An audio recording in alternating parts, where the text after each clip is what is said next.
Bom, então a gente vai ver nessa aula sobre sucessão ecológica, né? Que é a sequência de mudanças pelas quais uma comunidade ela passa ao longo do tempo, desde a sua origem até ela atingir um estágio de complexidade máxima, tá? Então, nós começamos sempre a sucessão ecológica. Existem dois tipos de sucessão ecológica: a sucessão primária e depois a gente vai ver a sucessão secundária. A sucessão primária ela acontece em lugares que ainda não tem nenhuma comunidade, que não um lugar que não foi ainda colonizado por nenhum ser vivo. Então a perguntinha aqui, né? Uma rocha vulcânica nua, ela pode um dia abrigar uma floresta? Então a resposta nossa é sim. Só que para que isso aconteça, existem etapas de uma sucessão ecológica. Então a primeira etapa é a etapa de ecese, que seria esse momento aqui, olha.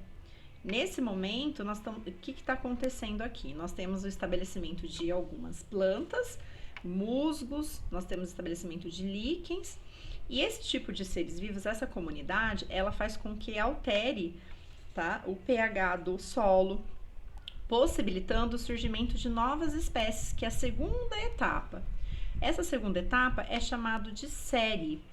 E nessa segunda etapa, começa a aparecer, então, pequenos arbustos, né? E isso tudo faz também com que o ambiente crie ali uma estrutura diferenciada para o estabelecimento também de outros seres vivos, não só da parte da flora, mas também a fauna, né? Então eles começam a mudar, tipo, a umidade do solo, a umidade do ar, o pH do solo, para que aconteça a terceira etapa, que é a etapa chamada de clímax.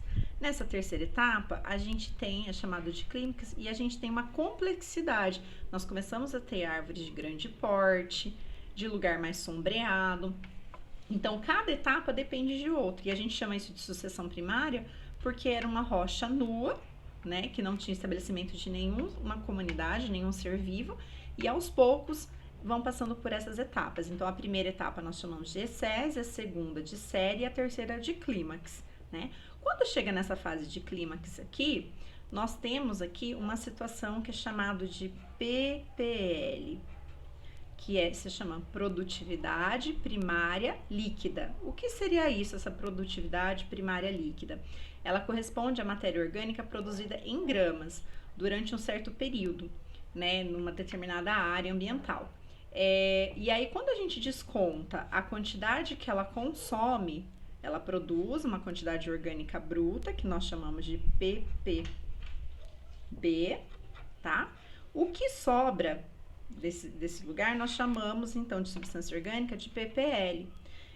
Quanto maior a complexidade de uma floresta, menor é o ppl dela, é a produtividade primária líquida. Então, quanto maior a complexidade de uma floresta, menor é a substância orgânica que vai sobrar.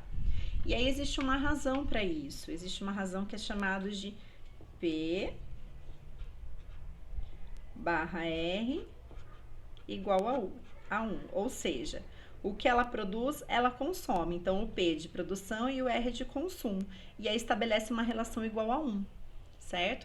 E normalmente acontece isso nas florestas clímax. O que ela produz, ela acaba consumindo, sobrando, restando, na verdade, o que sobra é bem pouco, que seria chamado de PPL.